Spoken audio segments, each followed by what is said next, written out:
He tried to manage his breathing. All his life, problems had responded to discipline. March longer, endure colder winters, write one more letter, hold one more meeting. History for him had always been something shaped by effort. But the body is not a nation, and willpower does not open a closing airway.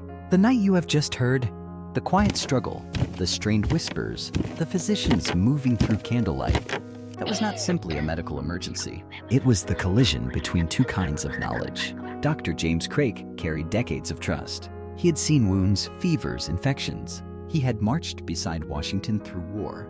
His authority was earned honestly, and that made it powerful.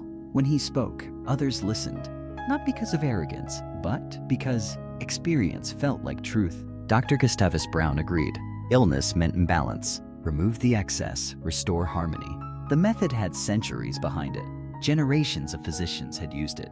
Tradition itself stood beside the bed. And then there was Dr. Elisha Dick, younger, quieter, less certain in reputation, but more certain in observation. He watched the chest, not the pulse. He watched the throat, not the basin. He noticed something simple the others could not accept. Washington was not dying from poisoned blood. He was dying from lack of air. His suggestion was radical. Open the throat. Create a passage. Let air enter directly. A surgical airway. Dangerous, yes, but aimed at the actual problem. For a moment, medicine stood at a crossroads inside a single bedroom. On one side, history. On the other, possibility.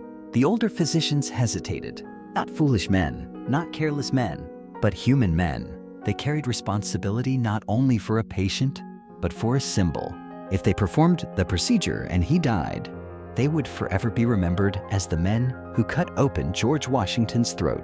Tradition felt safer than innovation. Familiar error felt less frightening than unfamiliar risk, so they refused. The tragedy here is almost unbearable, because no one in that room intended harm. Each physician acted according to his conscience. Each believed he was protecting the patient. And yet, harm continued. Another vein was opened. More blood left a body that did not need release. It needed oxygen. As the hours passed, weakness replaced struggle. His voice faded to gestures. He no longer attempted long sentences. Communication became nods, then glances, then silence. The physicians interpreted the weakening pulse as proof of disease. In reality, it was proof of their treatment. By the final hours, the quantity removed approached half the blood within him. A body already starved of air is now starved of circulation. The heart had less to move. The brain received less oxygen. The skin cooled. He remained composed. Witnesses would later remember something unsettling. He was not frantic. There was no theatrical fear. Instead, there was order. He gave instructions regarding his papers. He requested that burial wait several days to ensure death was certain. Even now, he was thinking administratively. He was managing his own death the way he once managed an army. At one point, he told them softly, he felt himself going, and thanked them for their care. There is a strange, piercing irony inside that sentence. He was thanking the very process that was ending him, because from his perspective, they were doing their duty, and from theirs, they were honoring him. History often imagines catastrophe as explosive, gunshots, battles, assassins, but sometimes destiny moves through politeness, through respect, through good intentions arranged in the wrong order. The younger physician, Dr. Elisha Dick, would later say he believed the procedure might have saved him. He would live long enough to watch medicine evolve, to see airway intervention slowly become accepted practice, to witness the future arrive, a future that had stood for a moment at the edge of that bed and been turned away. The difference between life and death on that night was not war, it was timing. A few years too early for new knowledge, a few hours too late for reconsideration.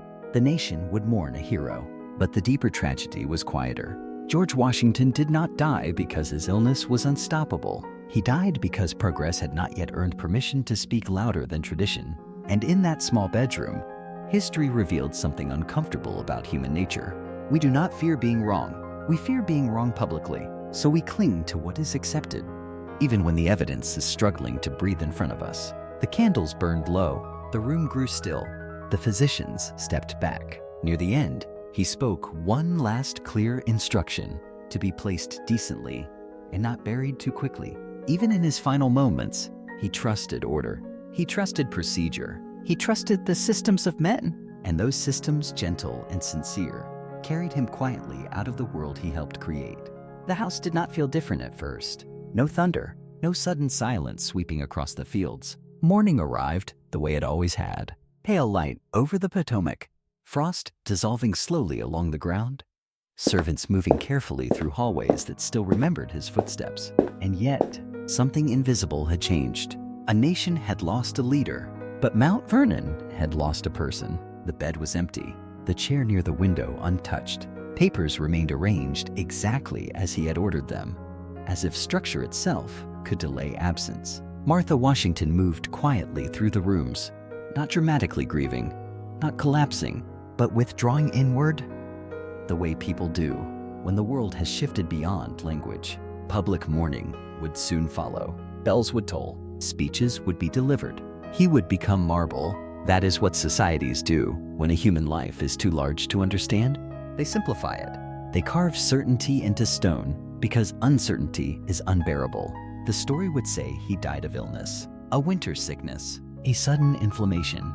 Clean, understandable, acceptable. But history, when examined gently, whispers something else. His death sat at the intersection of knowledge and humility. The physicians were not villains. They did not ignore him. They stayed through the night. They acted with sincerity, care, and urgency. Every decision they made belonged to the best medicine they had inherited. And that is precisely why the story matters. Because the danger was not cruelty, it was confidence. For thousands of years, bloodletting had been medicine. Entire generations of doctors had watched patients sometimes improve afterward, not realizing the body was healing despite them, not because of them. Tradition became evidence. Repetition became truth.